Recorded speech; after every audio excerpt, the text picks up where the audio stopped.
வீரத்தான் சேராணிக்கு முன்னோடி சபதமிட்டு ஆங்கிலேயரை வென்று விடுதலை வித்திட முதல் பெண் பேரரசி வீரமங்கை வேலு நாச்சியாரின் படை தளபதியான குயிலி நான் 18ஆம் நூற்றாண்டில் ஆங்கிலேயர்களில் வென்று பெண் போராளியாகினேன்.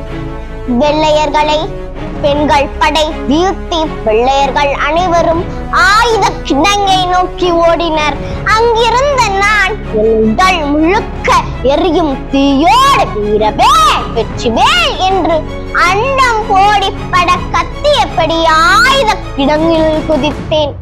என்னை கொடுத்து நம் நாடை விடுதலை செய்தேன் என்பது போல தைரியமாக இருக்க வேண்டும், நம்பிக்கையுடன் செயல்பட வேண்டும். வீரவேல் வெற்றிவேல்.